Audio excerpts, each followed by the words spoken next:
நேயர்கள் அனைவரையும் ஜெயா ப்ளஸ் தொலைக்காட்சியினுடைய ஏன் என்ற கேள்வி விவாத நிகழ்ச்சிக்காக நான் உங்கள் அனைவரையும் வரவேற்கிறேன். இந்நிகழ்ச்சியில் துறை சார்ந்த ஆளுமைகளுடைய எண்ண ஓட்டங்களை இன்றைய தலைப்பில் விவாதிக்க காத்திருக்கிறோம். அதற்கு நாம் இன்றைக்கு எடுத்திருக்கிற தலைப்பு அரசியலமைப்பு சட்டத்தில் 130வது சட்ட திருத்த மசோதாவை மத்திய அரசு தாக்கல் செய்திருக்கிறது. இது ஒரு கருப்பு நாள், கருப்பு மசோதா என குற்றம் சாட்டக்கூடிய அளவில் ராகுல் காந்தி, அதாவது மமதா பானர்ஜி போன்ற எதிர்க்கட்சி தலைவர்கள் தங்களுடைய கடுமையான குற்றச்சாட்டை வைத்திருக்கிறார்கள். குறிப்பாக ராகுல் காந்தி மிக நாடு ஒரு சர்வாதிகார பாதையை நோக்கி பயணிக்கிறது என்றும், சர்வாதிகார மன்னன் யாரையும் இப்படி விருப்பப்படி ஆக்கலாம் என்றும் அவர் கூறியிருக்கிறார். இந்த மன்னருக்கு உங்கள் முகம் பிடிக்கவில்லை என்றால் அவர் இடி மூலம் ஜனநாயக முறையில் தேர்ந்தெடுத்தவரை இல்லாமல் கூட ஆக்கிவிடுவார் என்றெல்லாம் மிக கடுமையான வார்த்தைகளை அவர் பதிவு செய்திருக்கிறார். அமித்பாய் என்கின்ற அமித்ஷா அவர்கள் அப்படி என்றால் சிறையில் இருந்து அரசை நடத்துவது சரிதானா என்பதை மக்கள் முடிவு செய்வார்கள் என்றும் உள்துறை அமைச்சகம் தன் கருத்தில் தெளிவாக பதிவு செய்திருக்கிறது. இது ஒரு black day of Indian constitution history என்று மமதா பானர்ஜி அவர்கள் தம் கருத்திலும் வைத்திருக்கிறார்கள். உண்மையிலேயே இந்த 130 அரசியலமைப்பு சட்டத்தினுடைய அமெண்ட்மெண்ட் குறிப்பாக 3 மசோதாக்கள் தாக்கல் செய்யப்பட்டிருக்கிறது. ஒன்று யூனியன் பிரதேசத்தினுடைய திருத்த மசோதா 2025, இரண்டாவது அரசியல் சாசனம் 130 திருத்தம் 2025, மூன்றாவது காஷ்மீருக்கான மறுசீரமைப்பு. நாடு சர்வாதிகாரத்தை நோக்கி செல்கிறதா, ஒரே தேர்தல், ஒரே கட்சி, ஒரே ஆட்சி, இதுதான் அவர்களின் முகம் என்ற கருத்தை கடுமையான விவாதத்துக்கிடையே நாமும் இதை பேசப்போகிறோம். நம்மோடு பேசுவதற்காக தமிழ்நாடு பொது உடைமை இயக்கத்தினுடைய தோழர் நெய்வேலி பாலு ஐயா அவர்கள் இருக்கிறார். சர்வாங்க. அதை போன்று வழக்கறிஞர் திரு ராமமூர்த்தி, எழுத்தாளர், சமூக ஊடகத்தினுடைய அரசியல் விமர்சகர் மரியாதைக்குரிய திரு குமார், எமது வெளிப்புற படப்பிடிப்பினுடைய காங்கிரஸ் கட்சியினுடைய செய்தி தொடர்பாளர் திரு திருச்சி வேலுச்சாமி அவர்களை நான் வரவேற்கிறேன்.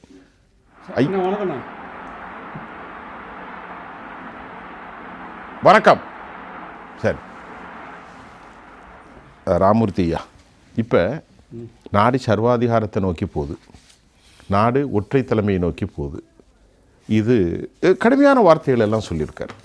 அவருடைய பேச்சில் குறிப்பாக ஏற்கனவே இருந்த துணை ஜனாதிபதியை காணவில்லை, வீட்டு காவலில் வைக்கப்பட்டிருக்கிறார், அவர்கள் நினைத்தால் யாரையும் என்னும் செய்வார்கள் என்றெல்லாம் ஒரு அச்சுறுத்தக்கூடிய பேச்சாக எதிர்க்கட்சிகள் வைத்திருக்கிறார்கள். ஏன் இந்த பேச்சு, எதற்கான காரணம்? இல்லை, முதல்ல நீங்கள் அரசியலில் குற்றவாளிகளினுடைய தாக்கம் கூட இருக்கணுமா குறைஞ்சிருக்கணுமாங்கிறத நீங்கள் முதல்ல தீர்மானம் பண்ணுங்க. அது அரசியலில் இல்லை, குற்றவாளிகள் அவர் என்ன குற்றம் செஞ்சாலும் சரி, செந்தில் பாலாஜி மாதிரி எவ்வளோ கோடி அடித்தாலும் அவர் நீங்கள் எவ்வளோ வருஷம் ஜெயிலுக்கு இருந்தாலும் அவர் மந்திரியாக தான் இருப்பார் அப்படின்னு சொல்லிட்டு நீங்கள் ஒரு நிலைப்பாடு எடுத்தீங்கன்னா அதனை பற்றி முடிவு செய்ய வேண்டியது மக்கள் முடிவு பண்ணுவாங்க. எந்த மாதிரியான ஒரு கட்சியும் இந்த மாதிரியான கேண்டிடேட்ஸும் நமக்கு வேணுமான்னு சொல்லிட்டு. ஸோ இந்த அரசியலமைப்பினுடைய 130வது திருத்த மசோதா, இன்னொரு சட்டமாக திருத்த மசோதா, இந்த மாதிரி 5 வருடங்களுக்கு மேலே குற்றங்கள் புரிந்தவர்கள்லாம் பெரும்பாலும் அது எல்லாமே ஊழல் குற்றச்சாட்டுகளாக தான் இருக்கணும். ஸோ அங்கே டெல்லியில் கேஜ்ரிவால், மணிஷ் சிசோதியா, இங்கே நம்ம ஊரில் செந்தில் பாலாஜி இன்னும் பல பேர் வருவாங்களா இருக்கும், எனக்கு தெரியல. ஸோ இவங்க எல்லாமே 30 நாளைக்கு மேலே சிறையில் இருந்தால் 31வது நாள் அவர்கள் மந்திரி பதவி இழப்பார்கள் மட்டும்தான் சொல்லியிருக்காங்க. அவங்களுடைய எம்எல்ஏ பதவியோ எம்பி பதவியோ இல்லாமல் போகிறதா. அது எம்எல்ஏவாக இருக்கிறவங்க எம்எல்ஏ இருப்பார், எம்பியாக இருக்கவர் எம்பியாக இருப்பார், மந்திரியாக மட்டும்தான் இருக்க மாட்டார். லெஜிஸ்லேட்டிவ் மெம்பராக இருப்பார். நீங்கள் மக்கள் பிரதியாக தேர்ந்தெடுக்கப்படுகின்றது எம்பியாக தான் தேர்ந்தெடுக்கப்படுகின்றீங்க, இல்லைன்னா எம்எல்ஏ நாடாளுமன்ற கமிட்டியோ மந்திரி சட்டமன்ற கமிட்டியோ அவரை தலைவராக தேர்ந்தெடுக்கிறாங்க. மந்திரி வந்து முதலமைச்சரோ இல்லை 30 நாள் இருந்தாச்சுன்னா 31ஆம் நாள் ஆட்டோமேட்டிக்கலாக the person has been disqualified. அதுதான் ஆட்டோமேட்டிக்காக வெளியே போயிடுவார். அதுதான் இந்த சட்டத்தோட இதில் உங்களுடைய ஆட்சேபிக்கத்தக்க அம்சம் என்ன அப்படின்னு கேட்டப்போ பதில் இல்லை. ஆனாலும் இது வந்து பாராளுமன்ற நிலைக்குழுவுக்கு அனுப்பப்பட்டிருக்கின்றது. ஜேபிசி இல்லை ஜாயின்ட் பார்லிமெண்ட்ரி கமிட்டிக்கு தான் அனுப்பியிருக்காங்க. இதில் அடிப்படையான விஷயம் நம்ம ஒன்று பார்க்கணும். இது வந்து அரசியல் சாசன திருத்த மசோதா, அமெண்ட்மெண்ட். அரசியல் சாசனம். ஆமாம். அப்படின்றப்போ 3/2 மெஜாரிட்டி வேணும் சார். 542 பேர் லோக்சபையில் இருக்கிறாங்க. 3/2 361 பேர் வேணும்.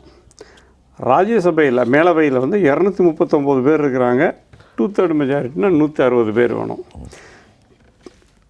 மக்களவையில் வந்து என்டிஏக்கு இருக்கக்கூடிய எண்ணிக்கை 293. ஆக இங்கே ஒரு 7, அங்கே ஒரு 68 எம்பிக்கள் வந்து எதிர்கட்சியாக இருக்கவங்க ஓட்டு போட்டால் தான் அது அங்கே பாஸ் ஆகும். அதே மாதிரி ராஜ்யசபையிலுமே கூட என்டிஏக்கு வந்து 132 ஓட்டு தான் இருக்குது, 160 வேணும். ஆக 28 பேர் எதிர்கட்சி எம்பிக்கள் வாக்களித்தால் தான் அங்கேயுமே அது பில் பாஸ் ஆகும். அது கரெக்ட். ஸோ எண்ணிக்கை அடிப்படையில் இது வந்து அரசாங்கத்திற்கு விரோதமாகத்தான், அரசாங்கத்திற்கு பாசிபிலிட்டி எதிராகத்தான் இருக்குது. அது கம்மியாக இருக்குது. ஆனாலும் பல மசோதாக்களை சக்ஸஸாக பண்ணியிருக்கிறாங்க. நான் சொல்ல மாட்டேன். ஆனாலும் இந்த அரசாங்கம் ஏன் இதை கொண்டு வருதுன்னு கேட்டிங்கன்னா, அரசியலில் கொஞ்சமாவது சீர்திருத்தம் வேணும். ஏன்னா இதே எதிர்கட்சிகள் தான். ஐயா, இப்போ ஒரு சின்ன கேள்வி. 1980களிலிருந்து அரசியல் வந்து குற்றமயமாக்கப்பட்டுள்ளதுங்கிற கூக்குரல் வந்துட்டு இருக்குது. இப்போ அது வந்து ஏதாவது ஒரு இடத்துலேருந்து தடுக்கணும். நீங்கள் வந்து கீழே தாலுகா ஆஃபீஸ் பியூன்லேருந்து ஆரம்பிக்கிறாங்க, அது அப்படி ஆரம்பிக்கக்கூடாது, மேலேருந்து தான் கீழே வரணும். அப்போ தான் அது சரியாக இருக்குங்கிறது அது கருத்து. அரசாங்கம் அதை தான் நினைக்குது. இவங்க வந்து இது வந்து சர்வாதிகாரம், இது வந்து எத்தேச்சதிகாரம், ஜனநாயகத்திற்கு குழி தோண்டி புதைக்கிறது, இதெல்லாமே சொல்கிறவங்க வந்து அப்போ இவங்க என்ன சொல்கிறாங்கன்னு ஜனங்க எடுத்துக்க வேண்டியிருக்குன்னா, நீங்கள் எவ்வளோ ஊழல் பண்ணாலும் அவன் மந்திரியாக இருக்கலாம், தொடர்ந்து ஊழல் பண்ணிகிட்டே இருக்கலாம். ஸோ எவ்வளோ பெரிய குற்றவாளிகள் எவ்வளோ பெரிய விஷயங்கள் பண்ணி அவங்க மேலே கோர்ட்டில் ஏதாவது எஃப்ஐஆர் கிரியேட் பண்ணி அது சார்ஜ் ஷீட் பெண்டிங்காக இருந்தால் கூட அவர்கள் வந்து மந்திரியாக தொடர்வதில் எந்த விதமான தடையும் இருக்கக்கூடாது அப்படின்றத விரும்புகிறாங்களா அப்படிங்கிறதையும் தெளிவாக சொல்லணும். இந்த மசோதாவில் ஆட்சேபிக்க தகுந்த அம்சம் என்ன? நீங்கள் 30 நாள் காணாது, 60 நாள் வேணும், இல்லை 90 நாள் வேணும் அப்படின்னு சொன்னால் அதை நீங்கள் வந்து விவாதிக்கலாமே. ஏன் விவாதிக்கிறதுக்கு கூட முடியாது? ஏன்னா இவங்க வந்து இன்றைக்கி என்ன சொல்கிறாங்கன்னா, அந்த ஜேபிசி ஜாயின்ட் பார்லிமெண்ட்ரி கமிட்டியில் நாங்கள் பங்கேற்கணுமா வேணான்ற முடிவுக்கு கூட இந்தி கூட்டணி வருவாங்க அப்படின்ற மாதிரி தான் நீங்கள் சொல்கிறது. ஒரு மாரல் கோடை உருவாக்குறதும் ஒரு நெறியான அரசியலை கொண்டு வரது தான் பிஜேபியினுடைய நோக்கம். அதனுடைய இந்த மசோதாவுடைய நோக்கம் அதுதான். இப்போ நான் ஒரு சின்ன கேள்வி. இப்போ பொதுவாக எதிர்க்கட்சியினர் சொல்கிறாங்க, இந்தியன் எக்ஸ்பிரஸ் ஒரு செய்தியை வெளியிட்டிருக்கிறது. இதுவரை என்ஃபோர்ஸ்மெண்ட் டைரக்டரேட்டுடைய நடவடிக்கையில் என்கிட்ட இருக்குது, நீங்களும் பார்த்துருப்பீங்க, மிகப்பெரிய வழக்கறிஞர். அவங்க 95% எதிர்க்கட்சிகள் மட்டுமே அவர்களை அரெஸ்ட் பண்ணுறது, சிறையில் அடைக்கிறது. இதில் கன்விக்ஷன் ரேட் வந்து ஒரே 1% மட்டும்தான். இப்போ நான் இப்படி ஒரு அடிமுறையை கொண்டு வருகிற போது அஜித் பவார் இன்றைக்கி பார்த்தீங்கன்னா, அதே மாதிரி பொக்ரியால், அதே போன்று பூஜ்பால், நாராயண ரானே, பிரபுல் பட்டேல், ஏராளமான ஊழல் குற்றச்சாட்டுகள் யார் மீது சொல்லப்பட்டதோ அவர்கள் அனைவரையும் தங்களுடைய கூட்டணி சகாக்களாக பாஜக ஏற்படுத்தியிருக்கிறாங்க. இப்போ இந்த அமெண்ட்மெண்ட் கொண்டு வந்து சீர்திருத்தத்தை கொண்டு வந்து நல்ல நெறிமுறையை கொண்டு வருவது ஏற்றுக்கொள்வது. ஆனாலும் அனைத்து குற்றவாளிகளும் பாஜகவால் யார் குற்றவாளியாக சொல்லப்பட்டார்களோ 70,000 கோடி அவர்கள் அனைவரையும் பக்கத்தில் கூட்டணியாக சேர்த்து வைத்துக் கொண்டார். பார்ப்பதற்கு எப்படி நாங்கள் நம்புவது? இது சட்டம் இல்லை, நேர நெறிமுறையான ஒரு நெறியான கேள்வி. சட்டமே கிடையாது. அரசியல் சாசனம் பிரிவு 75 தான் வந்து மத்திய அமைச்சரவை. அது வந்து என்னென்னா பிரதம மந்திரியின் தலைமையிலான மத்திய அமைச்சரவை உருவாக்கப்படணும், ஜனாதிபதி அதை நியமனம் செய்வார்னு சொல்லி இருக்குது. அதில் தான் இப்போ என்ன அமெண்ட்மெண்ட் வருதுன்னா, இந்த திருத்தம் பிரதம மந்திரிக்குமே பொருந்தும். ஒரு பிரதம மந்திரியாக இருப்பவர் கூட 5 ஆண்டுகள் தண்டனை அளிக்கக்கூடிய ஒரு குற்றச்செயலில் ஈடுபட்டு போலீஸாரால் அரெஸ்ட் ஆகி 30 நாள் ஜெயிலில் இருந்தால் 36வது நாள் அவர் பிரதம மந்திரி பதவியை அவர் வந்து அதை விலை விட்டு விலகணும் தான் இருக்குது. பிரதம மந்திரி மீதையோ உள்துறை அமைச்சர் மீதையோ சுயாதீனமாக நடவடிக்கை எடுக்கிற அளவுக்கு இந்தியாவில் இருக்கக்கூடிய ஆல் இன்ஸ்டிடியூஷன் இருக்கு. நாட் ஒன்லி இந்த பிஜேபி, அந்த அளவுக்கா இருக்கு. நரசிம்மராவ் மேலே எஃப்ஐஆர் வந்தது. அவர் வந்து அரெஸ்ட் ஆகலை, அது வேற விஷயம். பட் நரசிம்மராவ் ஆட்சியில் இருக்கும்போது அவர் மேலே எஃப்ஐஆர் வந்ததே. ஸோ இந்தியாவில் ஒரு விஷயம் சார் தெளிவாக இருக்கின்றது, நீதிமன்றங்கள் ஓரளவுக்கு சுதந்திரமாக தான் இருக்குது. முழுமையான சுதந்திரம் அதாவது நடைமுறையில் வந்து தியரிப்படி முழுமையாக சுதந்திரமாக இருக்கணும், ஆனால் நடைமுறையில் ஓரளவுக்கு சுதந்திரமாக இருக்கின்றார்கள். ஸோ இந்த மாதிரி வந்து நீதித்துறையில் வந்து உங்களுக்கான வாய்ப்புகள் இருக்குது. ஒருத்தர் மேலே பொய்யான குற்றச்சாட்டுகளை சுமத்தி அவர் ஜெயிலுக்கு போகிறாரு அப்படின்னா, அந்த உதாரணத்தை வந்து அவர் காங்கிரஸினுடைய எம்பி கேசி வேணுகோபால் எழுப்பும்போது அமித்ஷா அதுக்கான பதிலை சொல்லியிருக்காரு. அதுதான் இதை அமித்ஷா வந்து ஜெயிலுக்கு போகும்போது அவர் என்ன சொல்லியிருக்காருன்னா, என்னோட பதவியை நான் ரிசைன் பண்ணிட்டு தான் போனேன்னு. அமித்ஷா என்ன சொல்றாரு, 2010 என்ன உள்ள வைக்கும் போது பொய்யான வழக்கு. ஆமா, அது வழக்கு சொராபுதீனுடைய வழக்கு. ஆனா நான் வந்து ரிசைன் பண்ணிட்டு தான் போனேன். ஆனா இப்போ சிறையில் இருந்து கொண்டு அரசியல் நடத்துவது சரிதானா என்றது கேள்வி. சரி, இப்போ எதிர்க்கட்சிகள் பயப்படுவதற்கு காரணம் தாங்கள் பழிவாங்கப்படுவோமோ, தங்கள் மீது வழக்குகளை போடுவார்களோ, வழக்குகளை போட்டு 30 நாட்களுக்கு உள்ளே வைத்து 31ஆம் நாள் ஆட்டோமேட்டிக்காக டிஸ்குவாலிஃபை. சார் யாருக்கு பயம் இருக்கும் சார்? தமிழ் பழமொழி நான் சொல்கிறேன், உங்களுடைய மடியில் கனம் இருந்தால் வழியில் பயம் இருக்க தான் செய்யும். நீங்கள் ஏன் வந்து இப்போ மு.க. ஸ்டாலின் வந்து பயப்படுறாரு அப்படின்னா, அவரோட மந்திரி சபையில் கிட்டத்தட்ட பாதி பேர் வந்து இந்த மாதிரி வெளியில் போகிறதுக்கான வாய்ப்புகள் இருக்குங்கிறதுனால தான் அவர் பயப்படுறாரு. மம்தா பானர்ஜி ஏன் பயப்படுறாங்கன்னா, மம்தா பானர்ஜியோட காட்சியிலுமே அப்படி தான் இருக்குது. பிஜேபியில் யாரும் இல்லை, பிஜேபியில் வந்து பிஜேபி துணையாளர்களே யாரும் இல்லை. இல்லை நான் இப்போ நான் உங்கள் கேள்விக்கு நான் தெளிவாக பதில் சொல்லணும், சொல்லி தான் கண்டிப்பாக சொல்கிறேன். இப்போ வந்து கர்நாடகம் அப்படின்னு ஒரு மாநிலம் இருக்குது. இதற்கு முன்னாடி பாஜக ஆண்ட கட்சி, இப்போ கடந்த 3 ஆண்டுகளாக வந்து காங்கிரஸ் கட்சி. ஏன் எந்த பாஜக மந்திரி மேலேயும் இதுவரைக்கும் ஒரு எஃப்ஐஆர், ஒரு விஜிலன்ஸ் எஃப்ஐஆர் வரலை? நீங்கள் வந்து இப்போ பிஜேபியில் ஊழலே இல்லைன்னு சொல்கிறீங்க இல்லையா, காங்கிரஸ் கட்சி தானே ஆளுது. இல்லை, ஏற்கனவே ஜனார்தன ரெட்டி மேலே இருந்தது, ஏற்கனவே எடியூரப்பா மேலே இருந்தது, இப்போ வந்து இருந்து கொண்டு தான் இருக்குது.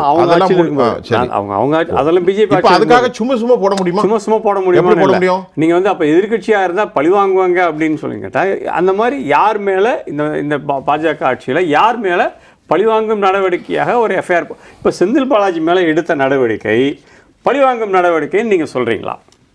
இல்லை, நாம சொல்ல முடியும். நான் உங்களை சொல்ல சார், பொதுவாக இந்த பொதுவாக 471 நாள் ஒருத்தர் உள்ளே இருக்காரு, கோட்டு தலையில் குட்டை போட்டு மந்திரி பதவி வேணுமா ஜெயிலுக்குள்ளே போறியான்னு கேட்குறாங்க.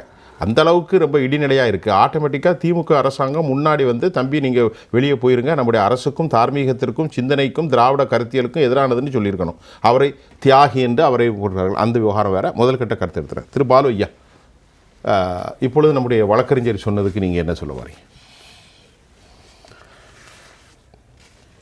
எனக்கு வந்து இந்த அரசியல் சட்ட திருத்த மசோதா, சரி, அது நேற்று அறிமுகப்படுத்தப்பட்ட விஷயம், அவசரம், இதெல்லாம் பார்த்தா எனக்கு பாஜகவை பார்த்தா பரிதாபமாக இருக்குது. எப்படி பயப்படுறாங்கன்னு நீங்கள் கேட்டிங்கன்னா, இந்த ஆங்கிலத்தில் ஒன்று சொல்லுவாங்க, அதாவது வெட்டிங் ஒரு பேண்ட்ஸும்பாங்க. அப்படின்னா உன் பேண்ட்டை ஈரமாக்கிடாதுன்னு என்ன? செந்தில் பாலாஜி கதை அது எதுக்குன்னா, பாஜகவுக்கு ஸ்ட்ரென்த் இருக்குது. இப்போ நீங்கள் இந்த கான்ஸ்டியூஷன் அமெண்ட்மெண்ட்டு, இல்லை பிரசிடெண்ட்டை நீக்கணும், இல்லை ஒரு ஜட்ஜை நீக்கணும், சுப்ரீம் கோர்ட் ஜட்ஜை நீக்கணும்னா தான் உங்களுக்கு 2/3 மெஜாரிட்டி வேணும். கண்டிப்பாக.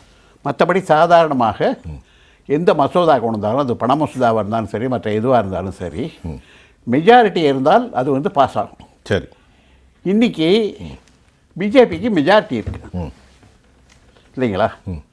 பயப்பட வேண்டிய தேவை இல்லையே ஒன்று. இன்னொரு கேள்வி, இந்த ஜெகதீப் தங்கர்னு ஒருத்தர் இருந்தார் இல்லையா? ஆமாம், வைஸ் பிரசிடெண்ட். ஆமாம், அவர் ராஜ்யசபா சேர்மனாக இருந்தார். எதிர்கட்சிகள் கொடுத்த கூட எந்த ஒரு அவருடைய கோரிக்கைகளையும் ஏற்றுக்கொண்டதில்லை. டோட்டலாக ரிஜெக்டட் அப்படின்னு சொல்லுவார். அதோட அவர் இன்னொன்று எங்கே போனார்னா, பிஜேபியில் இந்த ஜட்ஜஸ் அப்பாயின்ட் பண்ணுறதுக்கு இருக்கக்கூடிய இந்த ஒரு குழு, என்னங்க பேர், அது கலிஜியம் தான். அது வரும்போது எதிர்கட்சி தலைவர் சுப்ரீம் கோர்ட் சீஃப் ஜஸ்டிஸ் இருக்கணும்னு இருந்தது. அதை வந்து உடனடியாக ஒரு அவசரமாக ஒரு அவசர சட்டம் கொண்டு வந்து ஜுடிஷியல் அப்பாயின்மெண்ட் கமிட்டி ஆஃப் ஜட்ஜஸோட ஒரு அமெண்ட்மெண்ட் ஆக்டர் ஒன்று கொண்டாந்து விடியறதுக்குள்ளே நிறைவேற்றுறாங்க. ரைட்டு. ஆச்சா? அது என்ன சொல்லிச்சுன்னு சொன்னால், அதாவது தேர்ந்தெடுக்கப்பட்ட அசெம்பிளி அல்லது பாராளுமன்றம் தான் மக்களுடைய அதிகாரம் பெற்றது, அதனால் ஜட்ஜ் இருக்கணுங்கிறது அவசியம் இல்லை அப்படின்னு சொன்னாங்க.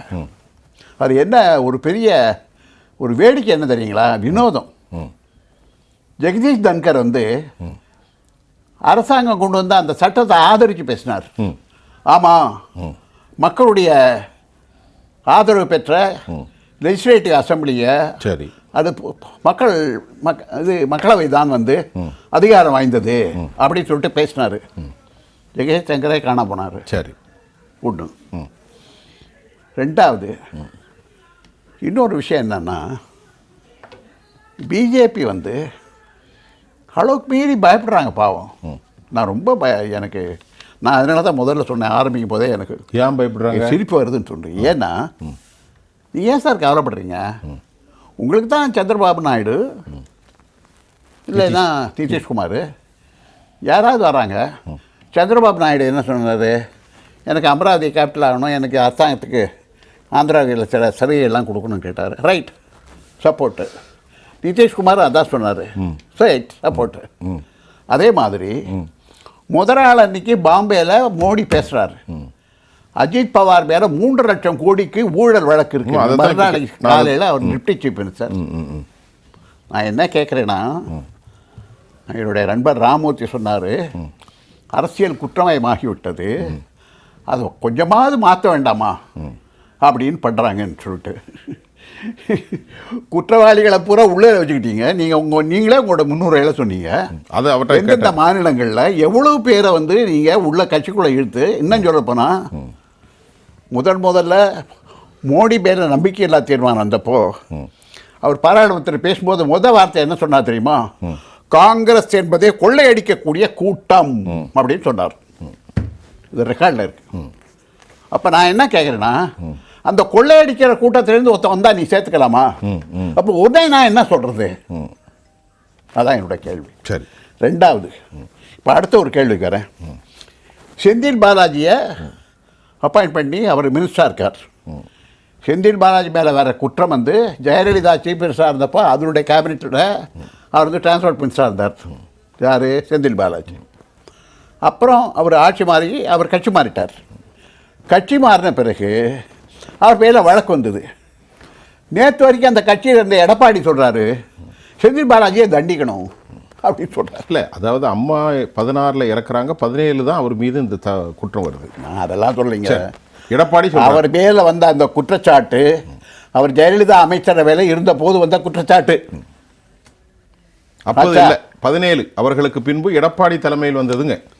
எடப்பாடி இல்லைங்க, எடப்பாடி அதுக்கப்புறம் வந்தார்ல. நான் என்ன சொல்றேன்னா, அந்த குற்றவாளியை எடப்பாடி ஏற்றுக்கிட்டு மந்திரியா தானே வச்சிருந்தாரு. அது சரி. ஒன்று. ரெண்டாவது, பல முறை சுப்ரீம் கோர்ட்டுக்கு அவர் கிட்டத்தட்ட ஒரு 100 தடவை 140 தடவை போனார், நீதிமன்றத்துக்கு போனார் செந்தில் பாலாஜி. கடைசியாக ஒரு கேள்வி கேட்டாங்க, நீ மந்திரி பதவியை விடுறியா? ஆமாம் அப்படின்னு ஒரு கேள்வி கேட்டேன். 2ல் 1 ஆப்ஜெக்டிவ் டைப். இது அல்ல இது. நான் என்ன கேட்குறேன்னா, என்னுடைய நண்பர் ராமூர்த்தி ஒரு வழக்கறிஞர். ஆமாம்.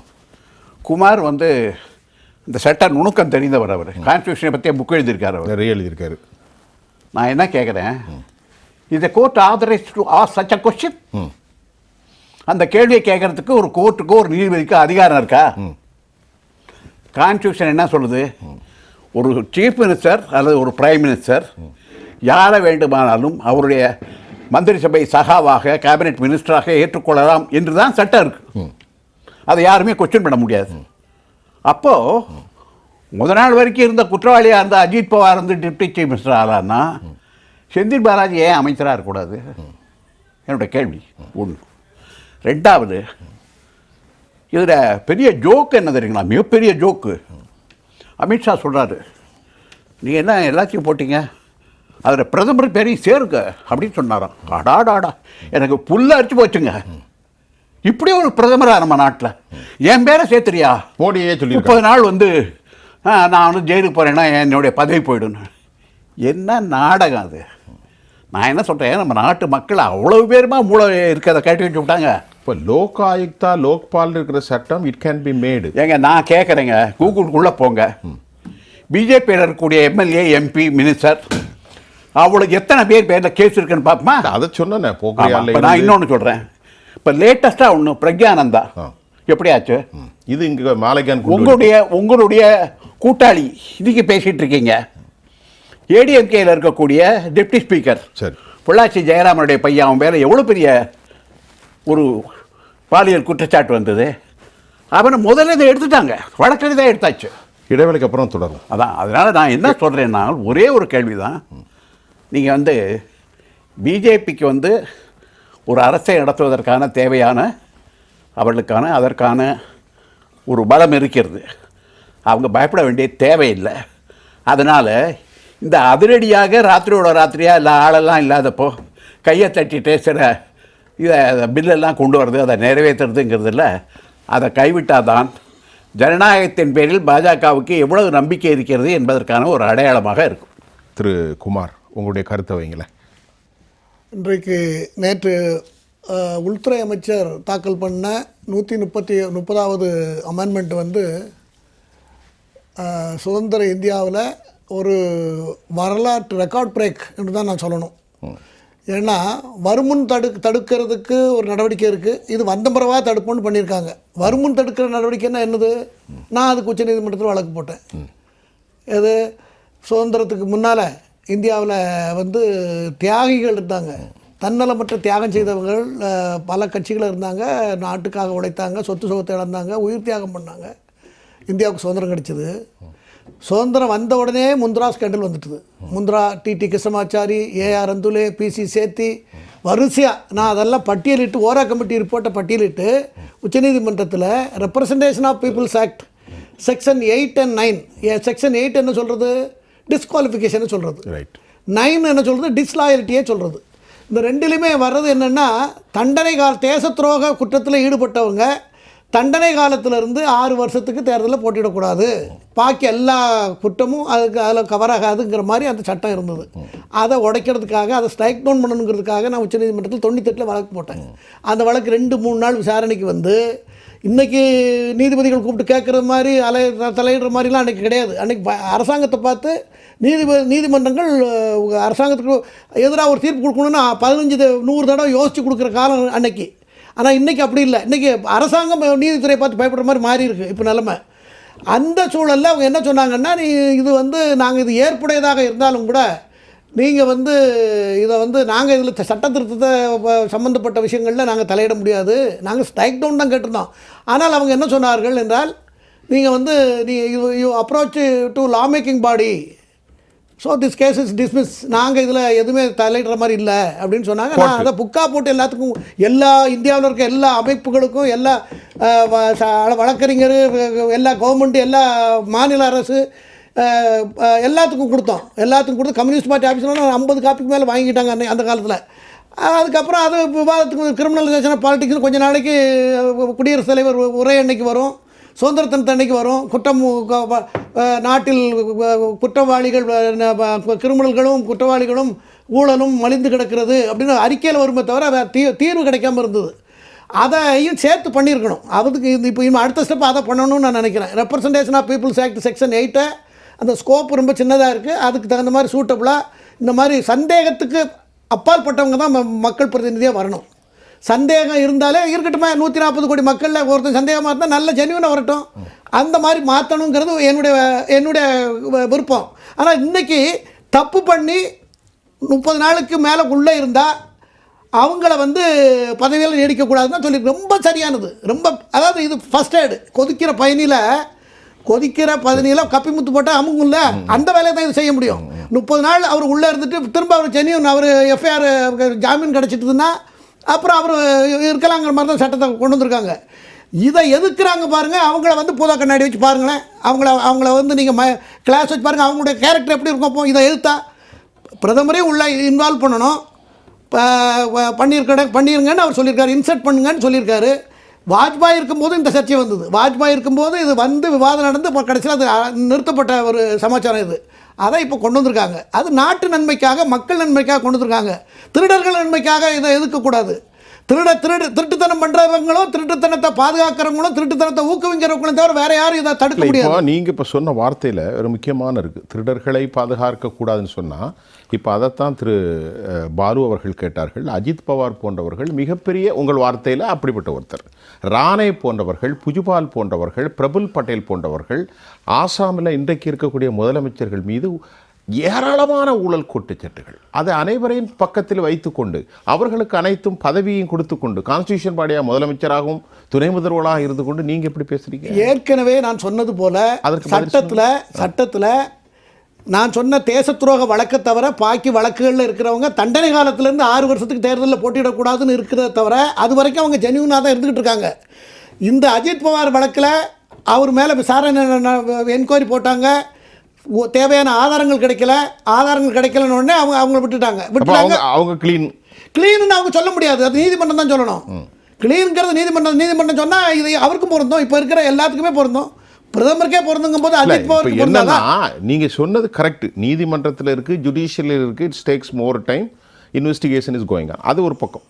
ஆனால் இப்படிப்பட்ட ஒரு சந்தேகத்திற்கு அப்பார் உள்ளவனவர்களை ஏன் பாஜக இவ்வளவு மாரல் கோடை கொண்டு வர்றவங்கள பக்கத்தில் சேர்க்குறாங்க கூட்டணி? சார், சந்தேகம் சட்டம் அப்படித்தானே இருக்கு. சட்டத்தை விடுங்க, நான் சட்டத்தை பேசல. பாரதிய ஜனதா இவ்வளவு மோசமான ஊழல் பேர்வழிகளை தாங்களுக்கு சாதகமாக கூட்டணி அமைக்க சேர்த்து கொண்டு பேசுறது கண்ணாடி கூண்டுக்குள்ள கல்லெறிவது. சட்டம் இப்பதான் அவங்க என்ன பண்ணிருக்கு, இப்பதான் எல்லாரையும் உள்ள அடங்கி யாரா இருந்தாலும் 30 நாள் உள்ள போனா அந்த டைம்ல அவங்களுக்கு கிடையாதுங்கிறத இப்பதான் கொண்டு வந்திருக்காங்க. இது பிரதமருக்கும் பொருந்தும், முதலமைச்சருக்கும் பொருந்தும்.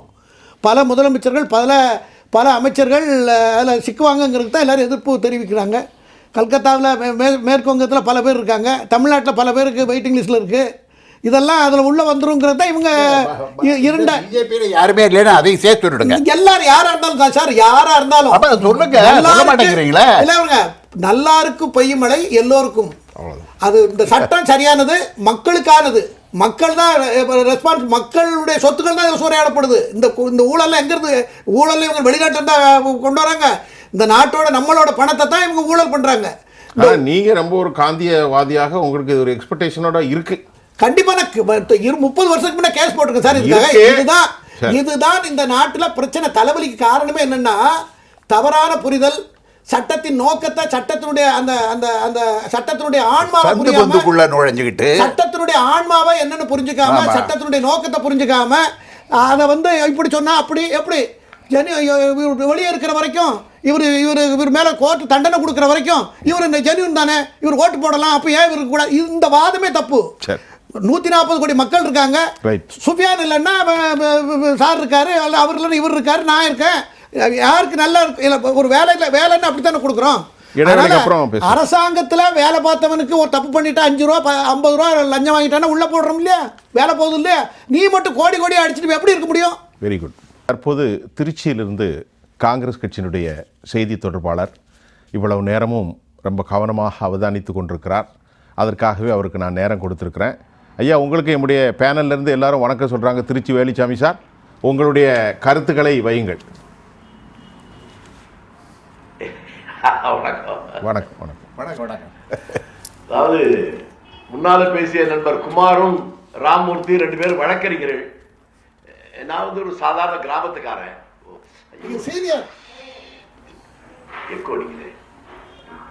எக்கோடிக்கு சரியா நீங்க பேசுங்க, சரி பண்ணிடுறோம்.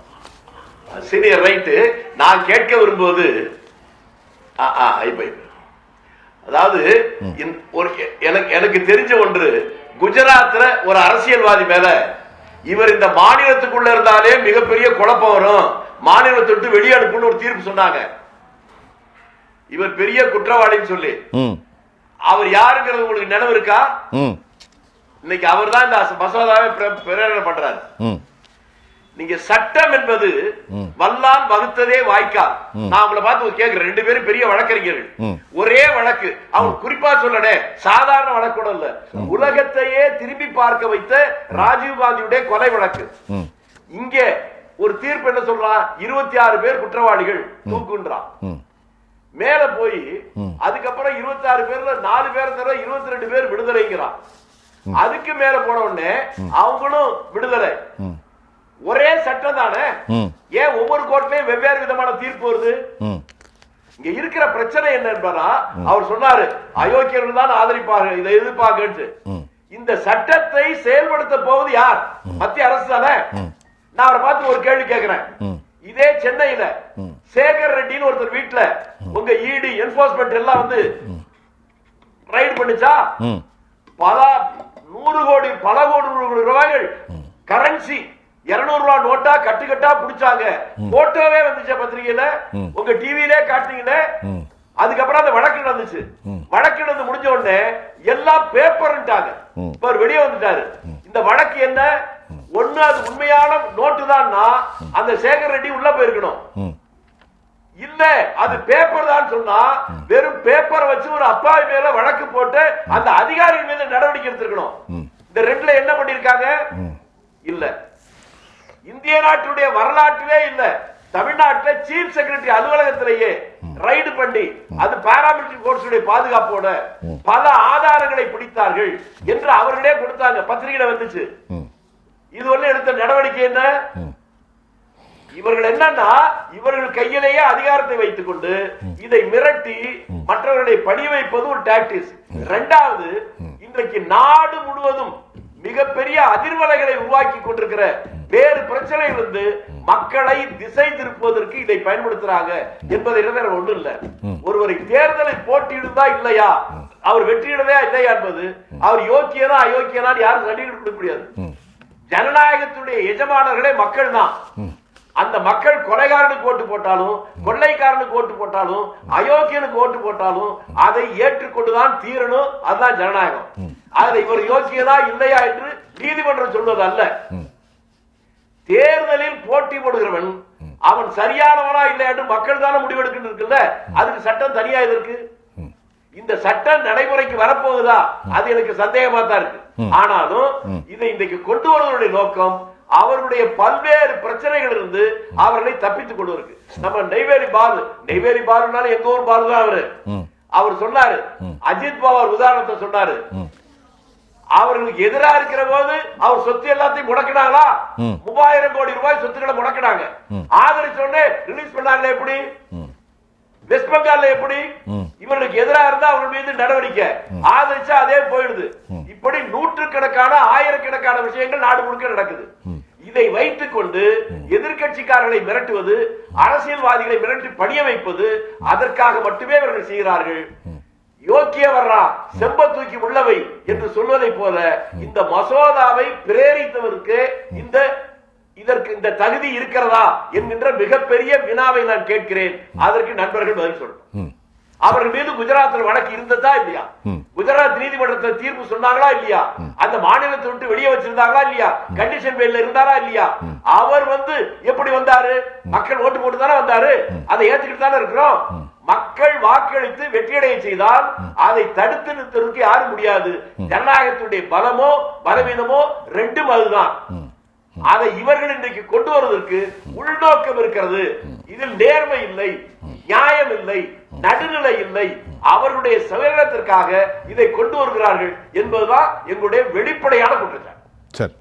அதாவது அன்பு சகோதரர் வேலுச்சாமி சொன்ன முதல்ல சார் அதை சொல்லிட்டார். அதுக்கு பதில் அவர் கைது செய்யப்படுறதுக்கு முன்னையே பதவியை ராஜினாமா பண்ணிட்டு போய் வழக்கை சந்தித்தார். ஜென்யூன் ஆனதுக்கு பிறகு கேஸ் விடுதலை ஆன பிறகு அவர் திரும்ப ஜாயின் பண்ணார். அமித்ஷாவுடைய அவர் சொன்னது அமித்ஷாவை தான். அமித்ஷாவுடைய இது சொராபுதீனுடைய ஃபேக் என்கவுண்டர். ஆமாம், அதில் அவர் சம்மந்தப்படலைங்கிறது தானே அவருடைய தரப்பு.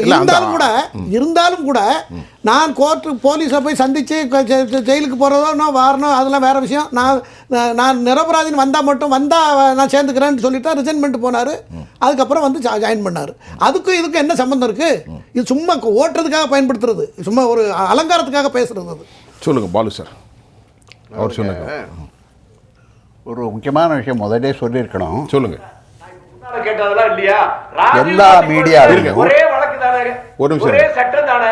ஒரு கோர்ட் எப்படி தூக்கு தண்டனை கொடுக்குது, ஒரு கோர்ட் எப்படி ரிலீஸ் பண்ணுது? அது நீதித்துறையில தான் கேட்கணும். அது நீங்க நீதித்துறை தான் கேட்கணும். ஜனநாயகத்துல மக்கள் தான் முடிவு செய்யணும், வாக்காளர் தான் முடிவு எடுக்கணும். நீதித்துறை சார், நீங்க நீதிபதி தானே சார், நீதிபதியா வர வேண்டியவர் தானே சார், மூத்த வழக்கறிஞர் தானே சார். எங்களை மாதிரி அப்பாவி கேட்கிறோம், எனக்கு விளக்கம் சொல்லுங்க. சரி சார் சொல்லுங்க. அதாவது இன்னைக்கு இந்த காங்கிரஸ் என்டிஏ கூட்டணி இருக்கு இல்லையா, அது எல்லா ஊடகங்களும் இந்தியா கூட்டணின்னு தான் சொல்லுது.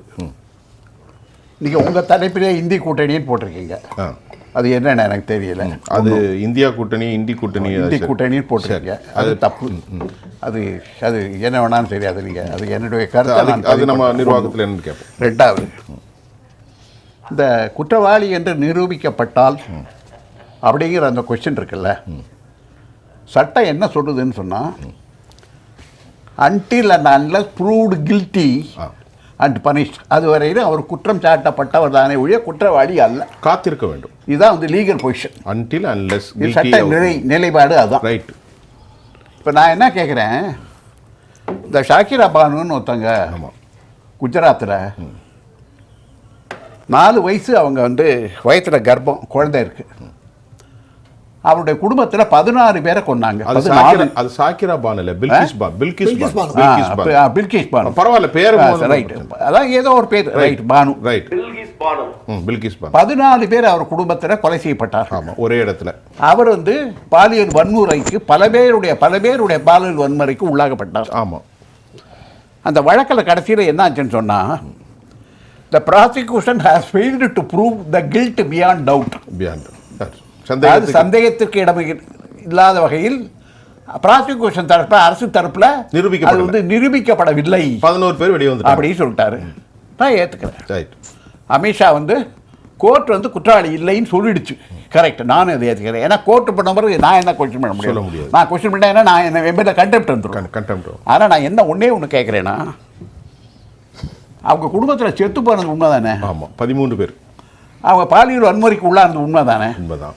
சரி, அது யாருன்னா, அது அன்றைக்கு உள்துறை அமைச்சராக இருந்த, குஜராத்தினுடைய உள்துறை அமைச்சராக இருந்த அமித்ஷா அவர்கள் சொல்வார்களா? நீங்கள் வந்து ஒரு அரசாங்கத்தில் ஒரு உள்துறை அமைச்சராக இருக்கீங்க, ஒருத்தங்க வந்து என் பேரில் வந்து இந்த மாதிரி குடும்பத்தை, என்னுடைய சொந்தக்காரங்களாம் இவ்வளோ பேரை கொண்டுட்டாங்க, என்னை வந்து பாலியல் வன்முறை பண்ணிட்டாங்க, நான் ஒரு திருமணமான பெண்ணை அப்படி பண்ணிட்டாங்கன்னு அவங்க சொல்கிறாங்க. அந்த வழக்கு வந்து அமித்ஷா வேலையே போகுது. நீதிமன்றம் வந்து அவருக்கு மேலே வந்த குற்றச்சாட்டு நிரூபிக்கப்படவில்லைன்னு சொல்லிட்டாங்க. அப்போ அடுத்த கேள்வி எனக்கு என்ன கேட்குதுன்னா, அந்த ஷக்கீரமான் சொன்னது உண்மையா பொய்யா? அவர்கள் வந்து பாலியல் வன்முறைக்கு உட்கப்படுத்தப்பட்டாரா இல்லையா? அவங்க குடும்பத்தில் 16 பேர் கொல்லப்பட்டது என்பது உண்மையா இல்லையா? அப்போது அந்த நாட்டினுடைய, அந்த குஜராத் மாநிலத்தினுடைய ஒரு உள்துறை அமைச்சருங்கிற பேரில் அதுக்கு அமித்ஷா பதில் சொல்லணும்ல. அவர் வேணாம், அவர் குற்றவாளி இல்லை, ஆனால் அவர் பதில் சொல்லணும்ல. இனிமேல் சொல்லியிருக்காங்களா? சொல்லலை. அதோட என்ன பண்ணாங்க தெரியுங்களா? அவங்களுக்காக ஒரு வாதாடிய அந்த சீதா செத்தல்வாடுங்கிறவங்க வேற மெட்ராஸ்க்கு வந்தாங்க, பொய் குற்றம் கொடுத்தாங்கன்னு சொல்லி அவர் பொய் குற்றச்சாட்டுகளை சுமத்தினார் என்று சொல்லி அவரை சொல்லிவிட்டு கொஞ்ச நாள் கழிச்சு என்ன பண்ணிட்டாங்கன்னா, அவர் பேர்லேயே வழக்கு போட்டு உள்ள தள்ளிட்டாங்க. டீஸ்டா செட்டாவல், சீதா செத்தல்வாடு. ரைட். அப்போது நான் என்ன கேட்குறேன்னா, நீங்கள் வந்து இப்போ குமார் சொன்னார், இனிமேலாவது அது இவரும் சொன்னார், ராமூர்த்தியும் சொன்னார், இனிமேலாவது அரசியல் வந்து குற்றவாளிகள் மயமாக இருக்கக்கூடாது. ரொம்ப உயரிய நோக்கம். நான் வந்து 101 விழுக்காடு அதுக்கு நான் சப்போர்ட். ஆனால் ஒரே ஒரு கேள்வி தான், முதல்ல உங்கள் முதுவை பார்த்துக்குங்க. உங்கள் மேலே குற்றச்சாட்டுகள் இல்லை, பாஜக இருக்கிற யார் மீதும் இந்த குற்றச்சாட்டும் இல்லை என்பதை, அல்லது குற்றச்சாட்டு வந்திருக்கு என்று சொன்னால் அவர்களை கட்சியை விட்டு வெளியேற்றுங்க. நான் வந்து திரு பாலு, இந்த விவாதங்கள் தொடர்ந்து போகிறது. சின்ஸ் இட் வாஸ் ஸ்டார்டட் 2002 இது இருக்கும்போது பிஜேபியினுடைய ஸ்போக்ஸ் பர்சன், பிஜேபி தலைவர் சொல்கிறாரு, மிஸ்டர் கிளீன் சிட்டா வந்து கோர்ட்லேருந்து வாங்கிட்டு வந்த பிறகு என்ன அப்படின்னு கேட்குறாங்க. குஜராத் இன்சிடெண்ட்டில் வன்சாரா ரோட் த லெட்டர் பட்டு எழுதியிருக்கிறார். அதே மாதிரி பல இடங்களில் ஈஷா ஜாஃப்ரி வெட்டி கொல்லப்பட்டு 69 பேர் உயிரோடு இழைக்கப்பட்ட சம்பவங்கள் எல்லாவற்றுக்கும் அது தனி குழுக்கள் செய்திருக்கிறது. நாங்கள் அதற்கு பொறுப்பில்லை என பிரதமர் மோடியின் மீது வைக்கப்பட்ட குற்றச்சாட்டுக்கும் அமித்ஷா குற்றச்சாட்டுக்கும் கோர்ட்டு வந்துட்டு நான் என்ன சொல்கிறேன் இல்லை அப்படின்னு சொல்கிறாங்க. நான் என்ன சொல்கிறேன்னா, ஐயா மோடி குற்றவாளி இல்லை, அமித்ஷா குற்றவாளி இல்லை, யாருமே குற்றவாளி, அதாவது வழக்கில் போடப்பட்டதில் பிரதிவாதிகள் யாரும் குற்றவாளி இல்லை, கோர்ட் விடுதலை பண்ணிருச்சு அப்படின்னு. ஆனால் நான் என்ன கேட்குறேன்னா, நான் ஒரு சாதாரண மனுஷன் இல்லை, அந்த ஒரு பெண் வந்து என்னை வந்து பாலியல் வன்முறை செய்யப்பட்டார்கள்னு சொல்கிறாங்க, என் குடும்பத்தில் 16 பேரை கொண்டுட்டாங்கன்னு சொல்கிறாங்க. நான் வந்து பெஸ்ட் பேக்கரி கேஸ்க்கெல்லாம் போகல, அது 40 பேர், அது வேற விஷயம். அது பெஸ்ட் அங்கே போல இந்த இது இப்போ அண்மையில் 1 வருஷத்துக்கு 1.5 வருஷத்துக்குள்ளே நடந்த விஷயத்தில் சரி குறைந்தபட்சம் சரி அப்படி கொடுமைக்கு உள்ளாக்கப்பட்ட அந்த பெண்ணுக்கு நீதி வழங்குவதற்கு அந்த குஜராத் மாநில அரசும் அதனுடைய உள்துறை அமைச்சரும் அவங்க நடவடிக்கை எடுத்துக்க வேண்டாமா? ஒரு பதில் சொல்லணும்ல. இப்போ மறுபடியும் அரெஸ்ட் ஆகிட்டு பண்ணிட்டாங்களே யார? அந்த 11 பேரையும் என்ன பண்ணிட்டாங்க? மறுபடியும் உள்ள தானே இருக்காங்க. ரைட்டுங்க, மறுபடியும் உள்ள தானே இருக்காங்க. உள்ள இருக்காங்க. மறுபடியும் உள்ள தான் இருக்காங்க. உள்ள இருக்காங்க. நான் மறுபடியும் என்ன கேட்குறேன்னு சொன்னேன். சரி சரி.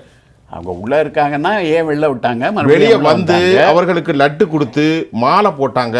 அவர்கள் உயர்ந்த குடும்பத்தில் உள்ளவங்க தப்பு செய்யல அப்படின்னு சொன்னாங்க. இது கடுமையான கண்டனத்துக்கு ஒரு வந்து உச்சநீதிமன்றத்தின் வழிகாட்டின் அடிப்படையில் மீண்டும் 11 பேரும் உள்ள போயிட்டாங்க. சரி, கண்ணியமானவர்கள். கரெக்ட் தானே? சரி ராமூர்த்தி சார். திருச்சி வேலுசாமி ரொம்ப மரியாதைக்குரிய ஒரு அரசியல் தலைவர். ஆமாம். இப்போ அண்ணன் வந்து என்ன சொல்கிறாங்கன்னா, இது வச்சு மிரட்டுவாங்க, பிளாக்மெயில் பண்ணுவாங்க அப்படின்னு சொல்கிறாரு. ஸோ இந்த மாதிரி வந்து ஊழல் வழக்காக இருந்தால் அவர்கள் மேலே எந்த நடவடிக்கையும் எடுக்கக்கூடாதுன்னு சொல்கிறாரு. அப்போ காங்கிரஸ் கட்சி இந்த மாதிரியான வழக்குகளில் எடுத்த நடவடிக்கைகள் எல்லாம் தப்புன்றதை அண்ணன் ஒத்துக்கிறாரான்னு தெரியல. ஒன்று, 1975 தமிழ்நாட்டில் வந்து கருணாநிதியோட அரசாங்கம் என்ன காரணத்திற்காக கலைக்கப்பட்டதுன்னா ஊழல் தான் காரணம். ஆமாம். ஸோ 3 குற்றச்சாட்டுகள். ஆமாம். So Veeranam, corporation, muster roll, பூச்சி மருந்து நம்ம கார்பரேஷன் 3 விஷயம் வந்து 3 எஃப்ஐஆர் ரெஜிஸ்டர் ஆச்சு. ரைட்டு. ஆனால் என்ன ஆச்சுன்னு கேட்டிங்கன்னா, இந்த அண்ணன் சொல்கிற இந்த மிரட்டல் இருக்குல்ல, அதனோட விளைவாக 1980 வந்து திருமதி இந்திரா காந்தி மீண்டும் அங்கே வந்து மத்தியில் அமைச்சர் ஆகிறாங்க. அமைச்சராகும்போது வந்து என்ன பண்ணுறாருன்னா, இந்த 3 வழக்குகளையும் திருமதி இந்திரா காந்தி வந்து அந்த அரசாங்கம் வந்து சிபிஐ கேஸ் வந்து விட்ரா பண்ணுறதுக்கு உத்தரவு போடுறாங்க. ஆனால் அன்றைக்கு இருந்த பப்ளிக் ப்ராசிக்யூட்டர் திரு ராஜமாணிக்கம் வந்து முடியாது, கருணாநிதி மேலே பிரைமா பேசி எவிடன்ஸ் இருக்குது, ஆதாரமான இது இருக்குது, விஷயங்கள் முகாந்திரம் இருக்கிறதுனால பப்ளிக் ப்ராசிக்யூட்டராக நான் வந்து இந்த வழக்கை வாபஸ் வாங்க மாட்டேன், 3 வழக்கையும் வாபஸ் வாங்க முடியாதுன்னு சொல்கிறேன் ராஜமாணிக்கம். அப்போ வந்து இந்திரா காந்தி என்ன பண்ணாங்கன்னா, ராஜமாணிக்கத்தை வந்து அந்த பப்ளிக் ப்ராசிக்யூட்டர் பதவியிலேருந்து எடுத்துட்டு வேற ஒருத்தரை கொண்டு வந்து அந்த 3 வழக்குகளையும் வாபஸ் வாங்கினாங்க. அதற்கப்புறமாக வந்து எம்ஜிஆர் கவர்மெண்ட்டை டிஸ்மிஸ் பண்ணாங்க. ஆமாம், இதெல்லாம் ஜனநாயகம். அதை சொல்ல போகிறது இதெல்லாம் ஜனநாயக நடவடிக்கை தான். எம்ஜிஆர் அரசாங்கத்தை டிஸ்மிஸ் பண்ணாங்க. ஆனால் எம்ஜிஆர் திரும்பி வந்துட்டார். 356 வச்சு அவர் அருமையாக வந்தார், திரும்பி வந்தார். அற்புதமான வெற்றி. இதை எப்போ இது தப்பு காங்கிரஸ் பண்ணது. அப்போ வந்து அந்த முதல்ல ஆன்டி டிஃபமேஷன் சட்டம், கட்சி தாவுதல், அந்த ஆயாராம்ங்கிற பாலிடிக்ஸ், யார் வேணால் எங்கே வேணால் போகலாங்கிறது மாதிரி 3 ஒரு பங்கு இருந்தால் வழியே நீங்கள் வந்து ஒரு கட்சியை வந்து இன்னொரு கட்சிக்கு போக முடியாதுங்கிற ஒரு சட்டம் வந்தப்போ அது மிகுந்த அளவில் வரவேற்கப்பட்டது. இப்போயுமே கூட வந்து பெருவாரியான அளவில் வந்து கட்சி தாவுதல் வந்து கட்டுப்பட்டு நிற்குது. நீங்கள் வந்து 1/3 மெஜாரிட்டி இருந்தால் வழியே நீங்கள் வந்து ஒரு கட்சியிலேருந்து இன்னொரு கட்சிக்கு போக முடியாது. ஸோ அந்த சட்டம் இருக்குது. அப்போ அந்த சட்டம் தப்பு. அதாவது ஒரு சட்டத்தை வந்து ஒருத்தர் தப்பாக பயன்படுத்துறதுனாலே அந்த சட்டம் தப்பாயிடாது. ரைட்டு. 2011 திரு கருணாநிதி அவர்களை வந்து சிபிஐ வந்து விசாரிக்குது. அறிவாலயத்தினுடைய கீழ்த்தளத்தில் விசாரிக்கிறாங்க. மேல்தளத்தில் வந்து காங்கிரஸ் கட்சியினுடைய பிரதிநிதிகள் வந்து பேச்சுவார்த்தை நடத்துகிறாங்க. எங்களுக்கு வந்து ஆக்சுவலி அதுக்கு வந்து அதிமுக தான் நன்றி சொல்லணும் காங்கிரஸ்காரங்களுக்கு.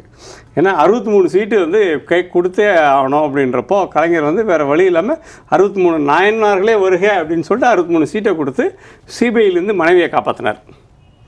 சரியா? ஆக வந்து அதாவது சிபிஐயோ இந்த மாதிரியான மத்திய அரசினுடைய இன்வெஸ்டிகேஷன் ஏஜென்சிஸை தவறாக பயன்படுத்தினது அப்படிங்கிறது வந்து காங்கிரஸ் ஆட்சி காலத்தில் தான் வந்து உச்சநீதிமன்றம் கேட்டது. சிபிஐ வந்து கூண்டுக்கிளியாக செயல்பட்டு கொண்டு இருக்கின்றது யூபி அரசாங்கத்தெல்லாம் அதை கேட்டுச்சு. ஆனால் இன்றைக்கு அதே வார்த்தை வர இன்னும் மிக முக்கியமான வரேன். சரி, இப்போ ஐயா வந்து ஒன்று சொன்னாங்க, இந்த குஜராத்தில் பில்கிஸ் பானுலேருந்து ஆரம்பிச்சு எல்லாமே. இன்னொரு கொஞ்சம் முன்னாடி திரும்பி கொஞ்சம் வேகமாக நீங்கள் வந்து 1990 கிட்டத்தட்ட 1,50,000 காஷ்மீர பண்டிட்கள் வந்து காஷ்மீர்லேருந்து விரட்டி அடிக்கப்பட்டார்கள். நிறைய பேர் வந்து கொலை செய்யப்பட்டாங்க. அங்கேயும் நிறையா பெண்கள் வந்து கற்பழிக்கப்பட்டாங்க. ஸோ விதவிதமான சித்திரைகளுக்கு ஆளானாங்க. அது பற்றிலாம் விசாரிக்கணும் அப்படின்னு ஒரு வழக்கு உச்சநீதிமன்றத்தில் தாக்கல் செஞ்சப்போ உச்சநீதிமன்றம் சொல்லிச்சு, இதெல்லாம் காலத்தால் பிந்திய வழக்கு, இதை நாங்கள் விசாரிக்க மாட்டோம் அப்படின்னு அதாவது 1990 வழக்கை பற்றி சொல்கிறாங்க. ஆனால் இதே உச்சநீதிமன்றம் 1984 நடந்த சீக்கியர்களுக்கு எதிரான அந்த ரயட் இருக்கு இல்லையா, அது வந்து விசாரிக்கணும்னு சொல்லுது. அதனால் ஒரு நீதிமன்றம், ஒரு இப்போ நீங்கள் சொல்கிறது காலத்தின் கட்டாயத்தில் எல்லா அரசியல் கட்சிகளும் தவறு செய்து கொண்டு தான் இருக்கிறார்கள். 1984 ஆலமரம் விழுகின்ற போது அதிர்ச்சி ஏற்படும் என்ற ராஜீவ்காந்தியுடைய குற்றச்சாட்டு, அதே போன்று இன்றைக்கு பில்கிஸ் பானு குஜராத்தினுடைய குற்றச்சாட்டு, எல்லாமே காலத்தின் கோலம். ஒவ்வொருவரும் தங்களை நியாயப்படுத்தி நீங்க வந்து என்ன சொல்றீங்கன்னா இல்லை என்று சொல்ல முடியாது. அடிப்படையான விஷயம் நீங்க கரசேவையிலிருந்து வந்த அந்த கரசேவர்களை ரயில் பெட்டியோட ஏன் கொளுத்துனீங்க? அதுக்கான பதில் அது இதுவரைக்கும் கன்ஃபார்ம்டா வரல. இப்போ நீங்க ஒரு வழக்கறிஞர், உங்களுக்கு தெரியும் கன்விக்ஷன் யாருன்னு இல்லை, எல்லாமே ஐயா சொல்ற மாதிரி சொல்றேன். அந்த பெட்டிகள் இருந்த அத்தனை கரசேவர்களும் அவங்களே கொளுத்திட்டாங்களா தெரியாது. அது வந்து மிகப்பெரிய மனம் வருத்தத்துக்குரிய ஒரு சம்பவம். திருச்சி வேலுச்சாமி சார், உங்களுடைய நிறைவு கருத்தை வைங்க.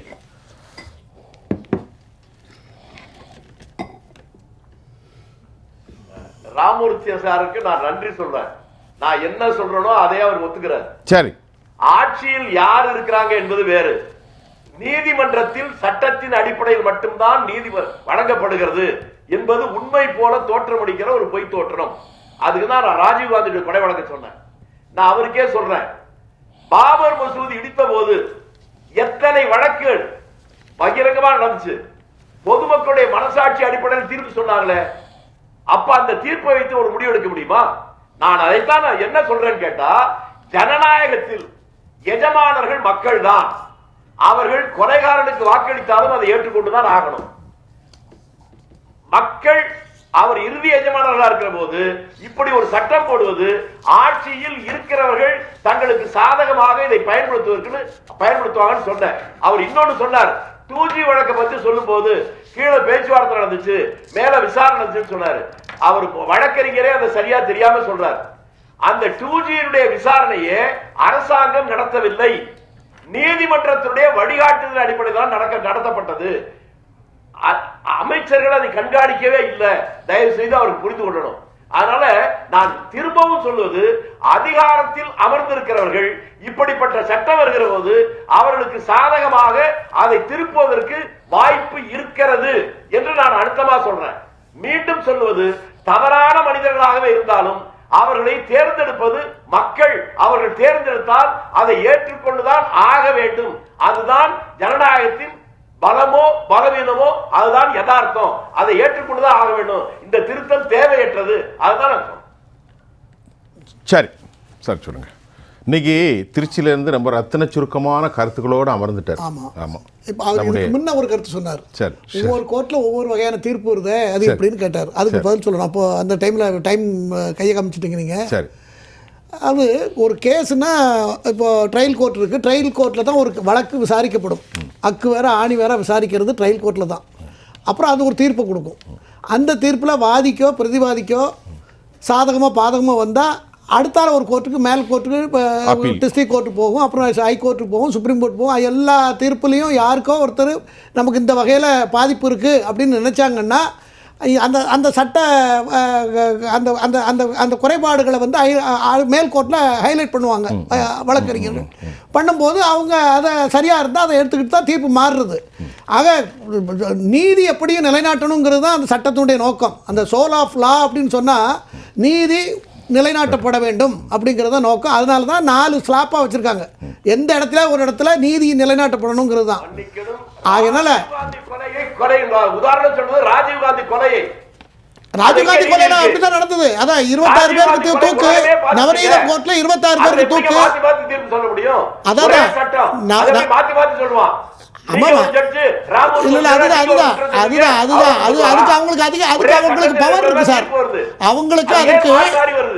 நீதிபதிகளுக்கு அந்த இந்த குற்றம் இவ்வளவு வேண்டாம். இல்ல அது கரெக்ட் தான். அது கரெக்ட் தான். அந்த பவர் தான் இப்ப அரசாங்கத்துக்கு இருக்கு. தப்பு பண்றதுக்கு நான் சொல்றேன். இல்லை அதாவது நீதித்துறைக்கு அவங்க எடுக்கிற முடிவு அதுக்கப்புறம் அவங்கள கேட்கவே முடியாது. அந்த மாதிரி தான் சட்டமே அப்படி தான் இருக்கிறது. உலகப்புறம் அப்படி தான் இருக்குது. இங்கே மட்டும் இல்லை. அது நீதிபதிகளுடைய அவங்களுடைய விசேஷ பவர். அவங்க இதுதான் சரியான சட்ட கல்வெட்டு சாசனம் இல்லை சார். அதுல சந்தேகத்தை கேட்கிறேன். உங்களுக்கு தெரிஞ்சா தெரியும் சொல்லுங்க, தெரியலன்னா தெரியலன்னு சொல்லுங்க. நான் கேட்டது நியாயமா இல்லையா? என்னது அது சரியா தப்பா? இல்ல, என்ன ஒரே வழக்கு, உலகமே பார்த்த வழக்கு. அதுல ஒரு கோர்ட்ல ஒண்ணு, அடுத்த கோர்ட்ல ஒண்ணு, அடுத்த கோர்ட்ல ஒண்ணு, மாத்தி மாத்தி ஏன் சொல்றாங்க? ராஜீவ்காந்தி கொலை வழக்கு தான் சொல்றீங்க? தீர்ப்பு சொல்றாங்க. இல்ல ராஜீவ்காந்தி கொலை வழக்கு தானே? இல்ல ராஜீவ்காந்தி கொலை வழக்கு தானே சார்? உதாரணத்துக்காக சொல்றேன். உதாரணத்திற்காக சொல்லுகிறேன். இல்ல அதுதான் அதுக்கு அவங்களுக்கு பூந்தமல்லிக்கு கோர்ட்டு ஒரு முடிவு பண்றது. அந்த முடிவில் அவங்களுக்கு திருப்தி இல்லை, பானுமதிக்கு அது திருப்தி இல்லை. அதுக்கப்புறம் சுப்ரீம் கோர்ட் போகுது. சுப்ரீம் கோர்ட்டில் அவ்வளோ நாள் கழிச்சு அது 6 பேரை மட்டும்தான் தண்டிக்காங்க. இந்த 6 பேரும் இப்போ எல்லாரும் சொல்லி தப்பிச்சு கொண்டு வந்தாச்சு, வெளியே வந்தாச்சு. இதுதான் சட்டம். சட்டம் ஒரு இருட்டறை, வக்கீலின் ஒரு வாதம், ஒரு விளக்கு. அது வந்து யாருக்கு எட்டக்கூடிய அளவில் இருக்கோ அவங்களுக்கு ஜெயிக்கும். தீர்ப்பு சொல்றாங்களா, விருப்பத்தில் சொல்றாங்களா? அதான் கேள்வி. சட்டம் எல்லாருக்கும் ஒண்ணுதானே சார்? ஒரே சட்டம் எப்படி ஒவ்வொரு கோர்ட்லயும் மாறும்? நிச்சயமா. சரி, வேற இல்லாத நேர்களை இன்றைக்கு நம்ம வந்து இந்த கான்ஸ்டியூஷனில் வந்து ரொம்ப கவனமாக இருக்கணும். காலத்துக்கு ஏற்றவாறு எல்லா அரசியல் கட்சிகளும் சட்டத்தை வளைத்திருக்கிறார்கள். நம்முடைய மரியாதைக்குரிய ராமமூர்த்தி அதை தான் சொன்னார். ஆனால் இன்றைக்கு எதிர்க்கட்சிகள் என்ன வார்த்தையை பயன்படுத்தியிருக்காங்க மட்டும் சொல்லி நிகழ்ச்சியை முடிச்சிருவோம். இது ஒரு கொடூரமான நடவடிக்கை என்று சொல்லியிருக்கிறார் மமதா பானர்ஜி தனது எக்ஸ்தலத்தில். ஒரு கொடூரமான நடவடிக்கை, எமர்ஜென்சியை விட மோசமான ஒரு நடவடிக்கை, ஜனநாயகம், கூட்டாட்சிக்கு மரண தண்டனை. இதெல்லாம் எனக்கு புரியல. சட்டம் வாக்களிக்கும் உரிமையை நசிக்குகிறது. நீதி, ஃபெடரலைசேஷன், இது ஒரு நீதிமன்றங்களின் அதிகாரத்தை பறிக்கிறது. ஜனநாயகத்தினுடைய விரிக்குடு சிதைப்பு நடவடிக்கை, நாஜிக்களுடைய அந்த விவகாரத்தை முன்னெடுக்கிறதுன்றெல்லாம் சரியான கருத்தை, கடுமையான கருத்தை வச்சிருக்கிறாங்க. இந்த எந்த கருத்துமே இந்த 130வது சட்ட திருத்தத்துக்கு அவங்க கொண்டு வந்திருக்கிற நாட்டு மக்களையும், நாட்டையும், நாட்டோட சொத்தையும், பொதுமக்களுக்கு உள்ள சொத்துக்களையும் அதிகாரத்தில் இருக்கிறவங்க கொள்ளையடிக்க கூடாதுங்கிற ஒரு நல்ல நோக்கத்தில் ரொம்ப குறைந்தபட்ச சட்டம் தான் இது. ரொம்ப குறைந்தபட்சம், மினிமமா. அதாவது தண்டனை அனுபவிச்சுட்டு இருக்கிறவங்க, தண்டனைக்குள்ளானவங்க அரசாங்கத்தில் உட்காந்து கையெழுத்து போட்டுட்டு உத்தரவு போடக்கூடாதுங்கிற நோக்கத்தில் பண்ணியிருக்காங்க. அதோட அந்த வார்த்தையில் அம்மா சொல்லியிருக்கிற அந்த Mamata, the Hitlerian assault on the very soul of our democracy. ஒரு பக்கம் நீங்கள்லாம் ஆதரிச்சுக்கிட்டு இருக்கீங்க, அவங்க வார்த்தையை பாருங்கள், Hitlerian assault on the very soul of our democracy. ஆகவே இப்படி மாறுபட்ட கருத்துக்கள் இருக்கும். நம்ம நிறைய பேசுவோம். எங்களுடைய அமர்வில் வந்து ரொம்ப சிறப்பாக அழகாக தன்னுடைய கருத்துக்களை வைத்துக்கொண்ட கண்ணியத்துக்குரிய என்னுடைய வழக்கறிஞர் திரு ராமமூர்த்தி ஐயா அவர்கள், அதே மாதிரி மூத்த தமிழக பொது உடைமை இயக்கத்தினுடைய தோழர் நெய்வேலி பாலு, திருச்சி வேலுசாமி காங்கிரஸ் கட்சியின் திருவாளர், எப்போதும் எங்களிடத்திலே பேசுகிற எழுத்தாளர், அரசியல் விமர்சகர் மரியாதைக்குரிய திருக்குமார், உங்கள் அனைவருக்கும் உளப்பூர்வமான நன்றி. மீண்டும் மற்றொரு களத்தில் நான் உங்களை சந்திக்கின்றேன். அதுவரை உங்கள் அனைவரிடமிருந்தும் நான் உங்கள் சுஃபியான், ஜெயா பிளஸ் தொலைக்காட்சிக்காக நன்றி. மீண்டும் சந்திப்போம்.